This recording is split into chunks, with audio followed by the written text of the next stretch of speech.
Good horse trainers do this thing almost without thinking about it. And this thing I'm going to talk to you guys about today, it's something that you can incorporate with your horse training, and it's something that you can also think about outside of the box. Take something creative that you want to teach your horse, something advanced, something super difficult, and with this small thing, you can make teaching your horse something new very easy. So today we're talking about how to teach your horse something and make it as positive an experience as possible. Let's do this.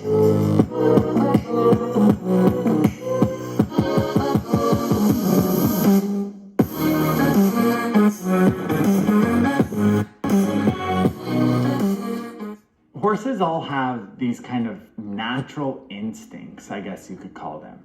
Natural ways that they live in their life, and they react to things in certain ways. And in horse training, sometimes what we're trying to teach them to do is to react to something in not such a natural way, which is totally fine. But in order to get from point A, from the point of we haven't started training the horse, we haven't started teaching the horse to do something, to point B, where we're giving a small cue, they're responding to that cue and giving us exactly what we want. That process needs to start at the very basic foundation. So that very basic foundation starts with what is the horse's most natural inclination, and how do we start to shape that inclination to help us get to the reaction that we want to develop and foster and grow into something that will help us teach what we want down the line. So in my groundwork, what I want to teach my horses eventually down the road is the piaffe. The piaffe is that kind of dancing in place movement that the horse is like trotting in place. For those of you that aren't dressage people that watch this channel, that piece is one of the most difficult movements in dressage. That's kind of the pinnacle. That's the final thing. And the piaffe is not a natural reaction for a horse to think about doing, right? If you apply pressure to a horse, they're going to think about running away first. And so how do we reshape from running away to jogging in place? Totally different reaction that we're looking for. What you have to do is you have to start with that initial reaction that is the horse's natural reaction. And you have to start building small aids that you piece together, link together from that initial reaction, link those all together into tools that help you teach the more advanced movement. You'll take the halter here, reach over to the off hip, and get him to move the hip towards you. One of the things that is important for me in teaching the piaffe is that I'm able to control the horse's movement side to side. And so especially from the ground, what I want to be able to do is teach the horse that if I step towards them, they move away from me. But also, if I step away from them, they move towards me. Them moving their haunches towards me is way more unnatural for them. So set it up in a way that's able to be productive. So important in the training that you break things down this way. You make it the simplest component and you set that up in a way that you're able to be successful, right? So if I'm applying pressure, they're going to think, how do I avoid that pressure? And avoiding the pressure means getting far away from me in a natural sense. So think about it this way. If one horse wants to eat another horse's hay, they're going to move into that horse's space. The other horse is going to run away, move away from pressure, and escape the pressure by moving away. That's their natural inclination. So it's actually quite unnatural for a horse to move toward pressure. You reach over with the whip, you touch them on the off hip, touch, touch, touch. Set it up and let them find it. When they put the hip in towards you, you take the pressure away. Good boy, Nancy. Oh, you're so cute. But that's exactly what I want to teach my horse in this particular movement.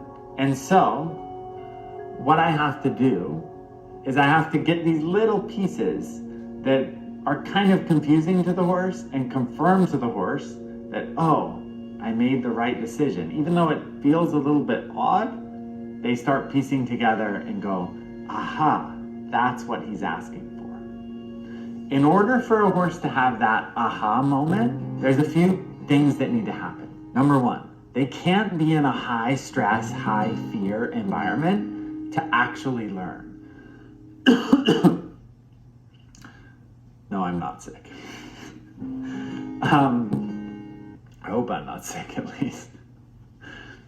They can't, if you're like in this pressure cooker environment, horses actually shut down to thinking. They go into fight or flight mode, right? The classic. But in that fight or flight mode, they're not learning. So we have to stay on the outside of that. We can't apply that much pressure. The mastery of good horsemanship is figuring out how to set things up in a really clear way and explain things to the horse. So in this example, I put the horse against the wall. So that blocks their options, right? So now he can't move the hip away from me as I try to get him to move towards me. I'll pick my reins up and put them both in one hand, the left hand. Then I'll reach over with the whip to the outside hip, to the right hip, and touch on the right hip, just lightly. Don't increase yet. You have to feel your way through this. Touch.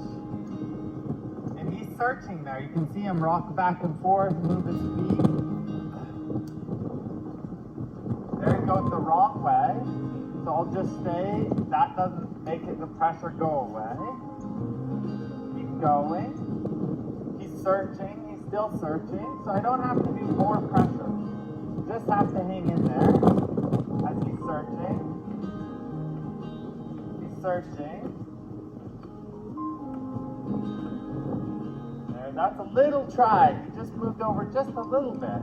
You might reward that for a moment. Reassure him, say you're okay. I'm not going to punish you for searching.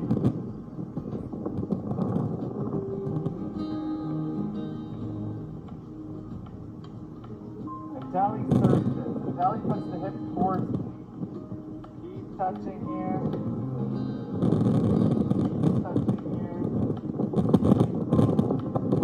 There, like that. And then take the pressure away. Good. And then again, I'll start on the off hip, so I'll reach over to the right hip. There, he's already thinking. He already moved a little bit. And I may let him flex a little bit to the right if he wants to. There, that's super. So there I just barely touched. Super smart horse. So they can't go away into the fence. Now they have a few other options. They can go forward or they can go backwards, but they can't go away sideways.